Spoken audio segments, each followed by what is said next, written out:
নমস্কাৰ বন্ধু বান্ধৱীসকল আপোনালোক সকলোকে পুনৰবাৰ স্বাগতম জনাইছোঁ আসাম জব নিউজ টোৰ ইউটিউব চেনেলৰ অন্য এটা জব ইনফৰ্মেটিভ ভিডিঅ'লৈ। তো বন্ধু বান্ধৱীসকল পুনৰ আপোনালোকৰ বাবে ভাল খবৰ আহি পৰিছে।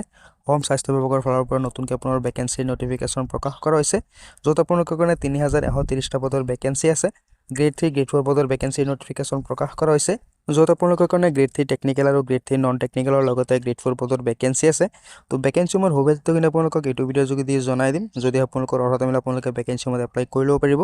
গতিকে আপোনালোকে ভিডিঅ'টো প্ৰথমৰ পৰা শেষলৈকে চাই থাকিব, অলপ স্কিপ নকৰাকৈ। কিন্তু তাৰ আগতে যদি আপোনালোকে চেনেলটো নতুন আছে, যদি এতিয়াও চেনেলটো ছাবস্ক্ৰাইব কৰা নাই, তেনেহ'লে ছাবস্ক্ৰাইব কৰি ৰাখিব পৰৱৰ্তী জব আপডেটবোৰ পাবলৈ। আৰু যদি আপোনালোকে এতিয়া আমাৰ হোৱাটছআপ গ্ৰুপত জইন হোৱা নাই, ভিডিঅ' ডিছক্ৰিপশ্যনত গৈ লিংক পাই যাব। তাৰ পৰা আপোনালোকে আমাৰ হোৱাটছআপ গ্ৰুপতো জইন হ'ব পাৰে। তাতো আপোনালোকৰ কাৰণে জব ৰিলেটেড ৰেগুলাৰ আপডেটবিলাক দিয়া হয়। তো বন্ধু বান্ধৱীসকল, DMEৰ তৰফৰ পৰা আপোনালোকৰ কাৰণে যিকেইটা ভেকেঞ্চিৰ নটিফিকেশ্যন প্ৰকাশ কৰা হৈছিলে গ্ৰেড 3 গ্ৰেড 4 পদৰ কাৰণে, য'ত আপোনালোকৰ 3130টা পদৰ ভেকেঞ্চি আছিলে। তো যিকেইটা ভেকেঞ্চি আছে, ভেকেঞ্চিসমূহৰ পুনৰ এপ্লাই প্ৰক্ৰিয়া আৰম্ভ হৈ গৈছে। ভেকেঞ্চিসমূহৰ এপ্লাই প্ৰক্ৰিয়াটো আপোনালোকে ডিচেম্বৰ মাহলৈকে আছিলে, কিন্তু আকৌ ভেকেঞ্চিসমূহৰ কাৰণে যিটো এপ্লাই প্ৰক্ৰিয়া আছে নতুনকৈ মুকলি কৰি দিয়া হৈছে। অৰ্থাৎ আপোনালোকে যিকেইটা ভেকেঞ্চি আছে 3130টা পদৰ ভেকেঞ্চিসমূহৰ কাৰণে পুনৰ এপ্লাই কৰিব পাৰিব, য'ত আপোনালোকে গ্ৰেড 3 টেকনিকেলৰ পোষ্ট আছে, নন টেকনিকেলৰ পোষ্ট আছে, লগতে আপোনালোকৰ গ্ৰেড 4 পদৰো ভেকেঞ্চি আছে। তো আপোনালোকক সুবিধাটোখিনি এইটো ভিডিঅ'ৰ যোগেদি জনাই দিম। যদি আপোনালোকৰ অৰ্হতা মিলে আপোনালোকে ভেকেঞ্চিসমূহত এপ্লাই কৰি ল'ব পাৰিব। গতিকে আপোনালোকে ভিডিঅ'টো প্ৰথমৰ পৰা শেষলৈকে চাই থাকিব।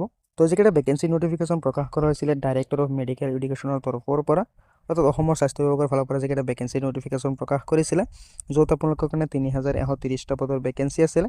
তো ইয়াতে আপোনালোকে চাব পাৰে যিকেইটা ভেকেঞ্চি আছে, ভেকেঞ্চিবোৰ হৈছে আপোনালোকৰ গ্ৰেড 3 আৰু গ্ৰেড 4 পদৰ কাৰণে। ভেকেঞ্চিসমূহত আপোনালোকে অনলাইনৰ জৰিয়তে এপ্লাই কৰিব লাগিব। আপোনালোকে চাব পাৰে যে আসাম গভৰ্ণমেণ্টৰ জব হয়। অসমৰ সকলো প্ৰাৰ্থীয়ে ভেকেঞ্চিসমূহত এপ্লাই কৰিব পাৰিব। আপোনালোকে চাব পাৰে অফিচিয়েল ৱেবছাইটটো। তো আপোনালোকে অফিচিয়েল ৱেবছাইটত গৈ ভেকেঞ্চিসমূহৰ কাৰণে এপ্লাই কৰিব লাগিব।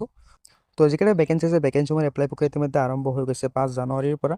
যিহেতু এপ্লাই প্ৰক্ৰিয়া আৰম্ভ হৈছে, তো আপোনালোকে চাব পাৰে যে 16/1/2025 আপোনালোকে এপ্লাই কৰিব পাৰিব। অৰ্থাৎ আপোনালোকৰ এপ্লাই যিটো প্ৰক্ৰিয়া আছে 5 জানুৱাৰীৰ পৰা আৰম্ভ হৈ গৈছে। এপ্লাই কৰাৰ অন্তিম তাৰিখ আপোনালোকে চাব পাৰে যে 16/1/2025। তো যদি আপোনালোকে প্ৰথমতে এপ্লাই কৰা নাছিলে, যদি ইণ্টাৰেষ্টেড হয় এপ্লাই কৰি ল'ব, যদি আপোনালোকৰ অৰ্হতা মিলে। তো ইয়াতে আপোনালোকে পোষ্টসমূহৰ ডিটেইলছখিনি চাব পাৰে যে কিমান পোষ্ট আছে, কি পোষ্টৰ ভেকেঞ্চি আছে। য'ত আপোনালোকে চাব পাৰে যে গ্ৰেড 3 টেকনিকেলৰ কাৰণে আছে 1708টা পদৰ ভেকেঞ্চি। গ্ৰেড 3 নন টেকনিকেলৰ কাৰণে আপোনালোকে চাব পাৰে যে 765টা পদৰ ভেকেঞ্চি আছে। আৰু গ্ৰেড 4ৰ কাৰণে আছে 657টা পদৰ ভেকেঞ্চি। টোটেল আপোনালোকে চাব পাৰে যে 3130টা পদৰ ভেকেঞ্চিৰ নটিফিকেশ্যন প্ৰকাশ কৰিছিলে স্বাস্থ্য বিভাগৰ ফালৰ পৰা। তো ভেকেঞ্চিসমূহৰ এপ্লাই প্ৰক্ৰিয়া আকৌ আৰম্ভ হৈ গৈছে, অৰ্থাৎ এপ্লাই প্ৰক্ৰিয়া আকৌ আৰম্ভ হৈ গৈছে। তো যদি আপোনালোকে ইণ্টাৰেষ্টেড হয়, যদি আপোনালোকৰ অৰ্হতা মিলে, আপোনালোকে ভেকেঞ্চিসমূহত এপ্লাই কৰি ল'ব, যদি আপোনালোকে আগতে ভেকেঞ্চিসমূহত এপ্লাই কৰা নাছিলে। তো ইয়াতে আপোনালোকে চাব পাৰে যে গ্ৰেড 3 টেকনিকেলৰ কাৰণে কি পোষ্টৰ ভেকেঞ্চি আছে, নেম অফ দ্য পোষ্ট আপোনালোকে চাব পাৰে, কিমান পোষ্টৰ ভেকেঞ্চি আছে ইয়াতে চাব পাৰে। তো ইয়াতে আপোনালোকে চাব পাৰে যে বেলেগ বেলেগ ব্ৰাঞ্চত ভেকেঞ্চিবোৰ প্ৰকাশ কৰা হৈছে। নাম্বাৰ অফ পোষ্ট আপোনালোকে চাব পাৰে যে কিমান পদৰ ভেকেঞ্চি আছে। তো এইবিলাক হৈছে আপোনালোকৰ টেকনিকেল পোষ্টৰ ভেকেঞ্চি। এই ভেকেঞ্চিসমূহত এপ্লাই কৰিবলৈ হ'লে আপোনালোকৰ টেকনিকেলৰ চাৰ্টিফিকেট থকা হ'ব লাগিব। অৰ্থাৎ যিটো পোষ্টত আপোনালোকে এপ্লাই কৰিব, সেইটো পোষ্ট অনুযায়ী আপোনালোকৰ স্পেচিফিক চাৰ্টিফিকেট থাকিব লাগিব। তো ইয়াতে আপোনালোকে চাব পাৰে যে বেলেগ বেলেগ পোষ্টৰ ভেকেঞ্চি আছে, কোনটো পোষ্টত কিমান ভেকেঞ্চি আছে আপোনালোকে চাব পাৰে। তো সম্পূৰ্ণ ডিটেইলছখিনি আপোনালোকে নিজে এবাৰ চাই ল'ব। যদিহে মই আপোনালোকক সম্পূৰ্ণ ডিটেইলছখিনি এটা এটাকৈ কৈ যাওঁ, ভিডিঅ'টো বহুত দীঘল হৈ যাব। তো ইয়াতে আপোনালোকে চাব পাৰে যে টেকনিকেলৰ কাৰণে আছে 1708টা পদৰ ভেকেঞ্চি, গ্ৰেড 3 পদৰ। ইয়াৰ উপৰিও আপোনালোকে চাব পাৰে যে গ্ৰেড 3 নন টেকনিকেলৰ যিকেইটা ভেকেঞ্চি আছে, কিমানটা পোষ্টৰ ভেকেঞ্চি আছে, কি পোষ্টৰ ভেকেঞ্চি আছে আপোনালোকে ইয়াতে চাব পাৰে। কিমান পোষ্টৰ ভেকেঞ্চি আছে, ভেকেঞ্চিৰ ডিটেইলছখিনি দিয়া হোৱা নাই, কিন্তু কি পোষ্টৰ ভেকেঞ্চি আছে, ভেকেঞ্চিৰ ডিটেইলছখিনি দিয়া হৈ আছে। যে নন টেকনিকেল পোষ্টৰ কাৰণে কি ভেকেঞ্চি আছে আপোনালোকৰ গ্ৰেড 3 পদৰ। টোটেল ভেকেঞ্চিটো আপোনালোকে চাব পাৰে, ইয়াত দিয়া হৈ আছে আপোনালোকৰ কাৰণে টোটেল ভেকেঞ্চি দিয়া হৈ আছে 765টা পদৰ ভেকেঞ্চি আছে আপোনালোকৰ টোটেল নন টেকনিকেল পদৰ কাৰণে গ্ৰেড 3। তো যদি আপোনালোকে ইণ্টাৰেষ্টেড হয় ভেকেঞ্চিসমূহত এপ্লাই কৰি ল'ব, যিহেতু বেলেগ বেলেগ পোষ্টৰ ভেকেঞ্চি আছে। তো গ্ৰেড 3 পদৰ যিকেইটা ভেকেঞ্চি আছে আপোনালোকে চাব পাৰে যে টেকনিকেল আৰু নন টেকনিকেল পোষ্টৰ ভেকেঞ্চি মিলে বহুতকেইটা পদৰ ভেকেঞ্চি আছে। বেলেগ বেলেগ পোষ্টৰ ভেকেঞ্চি নটিফিকেশ্যন প্ৰকাশ কৰা হৈছে। পোষ্ট অনুযায়ী আপোনালোকৰ নাম্বাৰ অফ ভেকেঞ্চিটো বেলেগ বেলেগ হয়। তো আপোনালোকৰ যিটো পোষ্টত অৰ্হতা মিলে, আপোনালোকৰ টেকনিকেল নন টেকনিকেল যিটো পোষ্টতে আপোনালোকৰ অৰ্হতা মিলে, যদি আপোনালোকে ইণ্টাৰেষ্টেড হয় ভেকেঞ্চিসমূহত এপ্লাই কৰি ল'ব, যিহেতু বেলেগ বেলেগ পোষ্টৰ ভেকেঞ্চি আছে আপোনালোকৰ কাৰণে, য'ত আপোনালোকৰ কাৰণে টেকনিকেল নন টেকনিকেল পদৰ ভেকেঞ্চি আছে। তো যিটো পোষ্টতে আপোনালোকৰ অৰ্হতা মিলে, যিটো পোষ্টতে আপোনালোকে ইণ্টাৰেষ্টেড হয় ভেকেঞ্চিসমূহত এপ্লাই কৰি ল'ব, যিহেতু বেলেগ বেলেগ পদৰ ভেকেঞ্চি আছে। ইয়াৰ উপৰি আপোনালোকৰ গ্ৰেড 4 পদৰ যিকেইটা ভেকেঞ্চি আছে আপোনালোকে চাব পাৰে যে কি পোষ্টৰ ভেকেঞ্চি আছে, কিমান পোষ্টৰ ভেকেঞ্চিৰ নটিফিকেশ্যন প্ৰকাশ কৰা হৈছে। তো গ্ৰেড 4 পদৰ যিকেইটা ভেকেঞ্চি আছে, ভেকেঞ্চিসমূহত আপোনালোকৰ কোনো ধৰণৰ চাৰ্টিফিকেটৰ প্ৰয়োজন নহয়। আপোনালোকে চিম্পল 10 পাছ 12 পাছ কৰিলে কিন্তু এপ্লাই কৰিব পাৰিব গ্ৰেড 4 পদৰ ভেকেঞ্চিসমূহত। আৰু কিছুমান পোষ্টত আপোনালোকৰ 8 পাছ কৰিলেও কিন্তু এপ্লাই কৰিব পাৰিব। তো ইয়াতে আপোনালোকে চাব পাৰে যে বেলেগ বেলেগ পোষ্টৰ ভেকেঞ্চি আছে।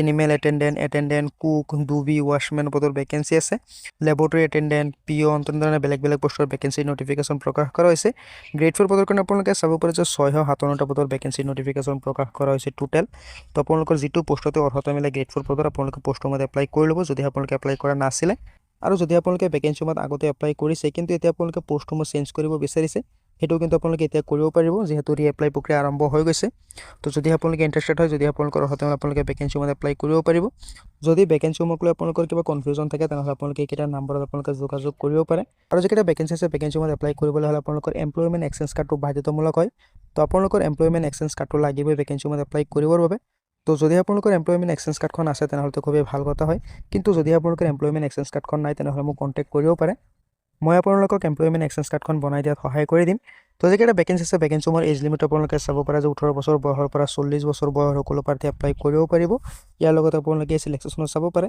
এছচি এছটি কেন্দ্ৰসকৰণ আছে 5 বছৰ OBC কেন্দ্ৰসকৰণ আছে 3 বছৰ আৰু PWBD কেন্দ্ৰসকৰণ আছে 10 বছৰৰ এই চিলেকশ্যন তো যিকেইটা ভেকেঞ্চি আছে ভেকেঞ্চিসমূহত এপ্লাই কৰিবলৈ হ'লে আপোনালোকৰ যিটো নেকি শিক্ষাগত অৰ্হতা আছে শিক্ষাগত অৰ্হতাৰ ডিটেইলছখিনি আপোনালোকৰ এডভাৰটাইজমেণ্টখনতে দিয়া হৈ আছে তো আপোনালোকক মই এডভাৰটাইজমেণ্ট যিকেইটা আছে আপোনালোকক হোৱাটছআপ গ্ৰুপত দি দিম তাৰ পৰা আপোনালোকে চাই ল'ব পাৰিব কিন্তু যিকেইটা ভেকেঞ্চি আছে ভেকেঞ্চিসমূহত আপোনালোকে ক্লাছ 8ৰ পৰা আৰম্ভ কৰি ডিগ্ৰী পাছ কৰা সকলো প্ৰাৰ্থী এপ্লাই কৰিব পাৰিব বেলেগ বেলেগ পোষ্টৰ ভেকেঞ্চি আছে তো পোষ্ট অনুযায়ী আপোনালোকৰ শিক্ষাগত অৰ্হতাটো বেলেগ বেলেগ থাকিব তো যিকেইটা ভেকেঞ্চি আছে ভেকেঞ্চিসমূহত এপ্লাই কৰিবলৈ হ'লে আপোনালোকে কোনো ধৰণৰ এপ্লিকেশ্যন ফিজ দিব নালাগে সম্পূৰ্ণ বিনামূলীয়াভাৱে আপোনালোকে ভেকেঞ্চিসমূহত এপ্লাই কৰিব পাৰিব তো ভেকেঞ্চিসমূহৰ চেলাৰীটো আপোনালোকে চাব পাৰে যে গ্ৰেড 3 টেকনিকেল পদৰ যিকেইটা ভেকেঞ্চি আছে ভেকেঞ্চিসমূহৰ চেলাৰীটো আপোনালোকে চাব পাৰে যে 14000 টকাৰ পৰা আপোনালোকক 60500 টকালৈকে দিয়া হ'ব পাৰ মান্থ হিচাপে লগতে আপোনালোকৰ গ্ৰেড পেও থাকিব গ্ৰেড 3 নন টেকনিকেল পদৰ ভেকেঞ্চিৰ চেলাৰীটো আপোনালোকে চাব পাৰে যে 14000 টকাৰ পৰা 60500 টকালৈকে দিয়া হ'ব পাৰ মান্থ হিচাপে লগতে আপোনালোকৰ গ্ৰেড পেও থাকিব আৰু গ্ৰেড 4 পদৰ ভেকেঞ্চিৰ চেলাৰীটো চাব পাৰে যে 12000 টকাৰ পৰা 52000 টকালৈকে দিয়া হ'ব পাৰ মান্থ হিচাপে লগতে গ্ৰেড পে থাকিব 3900 টকালৈকে তো ভেকেঞ্চিৰ সম্পূৰ্ণ ডিটেইলছখিনি আপোনালোকে ভালদৰে এডভাৰটাইজমেণ্টখনতে চাই ল'ব মই হোৱাটছআপ গ্ৰুপত দি দিম এডভাৰটাইজমেণ্টখন তো যদি আপোনালোকে ইণ্টাৰেষ্টেড হয় যদি আপোনালোকৰ অৰ্হতা মিলে আপোনালোকে ভেকেঞ্চিসমূহত এপ্লাই কৰিব পাৰে অফিচিয়েল ৱেবছাইটত গৈ এপ্লাই কৰিব লাগিব তো আপোনালোকে চাব পাৰে যে 28/12/2024 তাৰিখে ভেকেঞ্চিৰ নটিফিকেশ্যনখিনি প্ৰকাশ কৰা হৈছিলে অৰ্থাৎ ভেকেঞ্চিসমূহত ৰিএপ্লাই কৰাৰ যিটো নটিফিকেশ্যন আছে 28/12/2024 তাৰিখে প্ৰকাশ কৰা হৈছিলে আপোনালোকে চাব পাৰে যে এপ্লাই প্ৰক্ৰিয়াটো 5 জানুৱাৰীৰ পৰা আৰম্ভ হৈ গৈছে এপ্লাই কৰাৰ অন্তিমটো তাৰিখ আপোনালোকে চাব পাৰে যে 16 জানুৱাৰীলৈকে আপোনালোকে এপ্লাই কৰিব পাৰিব তো যদি আপোনালোকে ইণ্টাৰেষ্টেড হয় যদি আপোনালোকৰ অৰ্হতা মিলে আপোনালোকে ভেকেঞ্চিসমূহত এপ্লাই কৰি ল'ব তো আশা কৰিছোঁ ভিডিঅ'টো আপোনালোকৰ কাৰণে উপকাৰীমূলক হৈছে যদি ভিডিঅ'টো আপোনালোকৰ কাৰণে উপকাৰীমূলক হৈছে যদি ভিডিঅ'টো আপোনালোকে ভাল পাইছে ভিডিঅ'টো লাইক কৰি দিব পাৰে কিবা সুধিব থাকিলে আপোনালোকে কমেণ্টত জনাব পাৰে তো লগ পাম অন্য এটা ভিডিঅ'ত নতুন আপডেটৰ সৈতে ধন্যবাদ